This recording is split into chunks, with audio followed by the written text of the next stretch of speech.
নমস্কাৰ এস্পিৰেণ্টসকল সকলোকে job master Assam চেনেলটোলৈ স্বাগতম জনাইছোঁ। আশা কৰোঁ সকলোৰে ভাল। অসম ক্ষুদ্ৰ উদ্যোগ উন্নয়ন নিগম লিমিটেডে নতুনকৈ চৰকাৰী চাকৰি পদ মুকলি কৰিছে। আহকচোন ইয়াৰ বিষয়ে অলপ বিতংভাৱে আলোচনা কৰোঁ।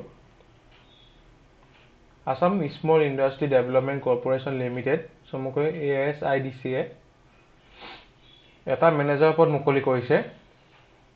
তাৰ লাষ্ট ডেট হৈছে 1/4/2025। পোষ্টৰ নাম হৈছে manager in Assam ayurvedic products. ইয়াৰ বাবে এডুকেশ্যন কোৱালিফিকেশ্যন বিচৰা হৈছে minimum graduation in any discipline from a govt university recognized institution. Preference will be given to the MBA pass candidate. Graduation কৰা কেণ্ডিডেট হ'ব লাগিব, আৰু যদি কোনোবা MBA কৰা ষ্টুডেণ্ট থাকে তেতিয়া তেখেতক বেছি প্ৰিফাৰেঞ্চ দিয়া হ'ব। ইয়াৰ বাবে এক্সপিৰিয়েঞ্চ বিচৰা হৈছে minimum 10 years working experience managerial deputy managerial level in reputed ayurvedic medicine sector.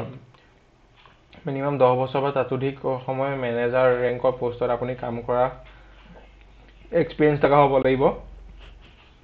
Year salary হ'ব 65,000 per month with annual enhancement of 3% in every considering on satisfactory performance।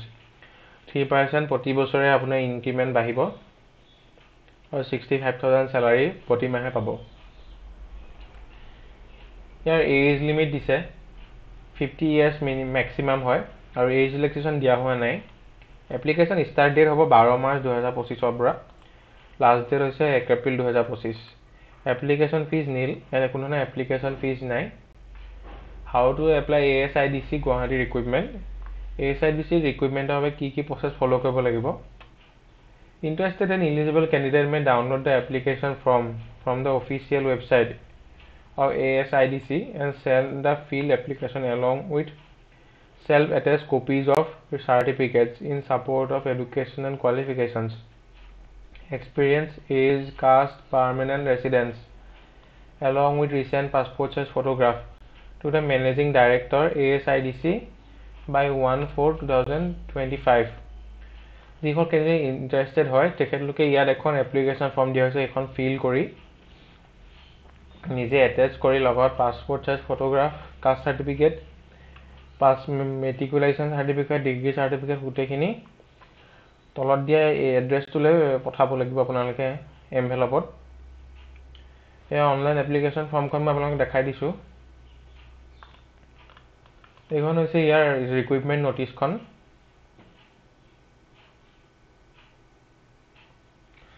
আৰু এইখন হৈছে এপ্লিকেশ্যন ফৰ্মখন, মল ইণ্ডাষ্ট্ৰী ডেভেলপমেণ্ট কৰ্পোৰেশ্যন লিমিটেড।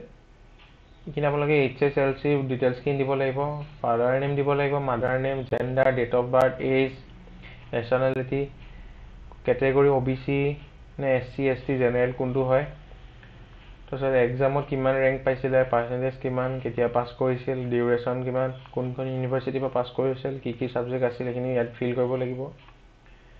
নিজৰ এড্ৰেছখিনি দিব লাগিব, previously ক'ত job কৰিছিল সেইখিনি ডিটেইলছ ইয়াত দিব লাগিব।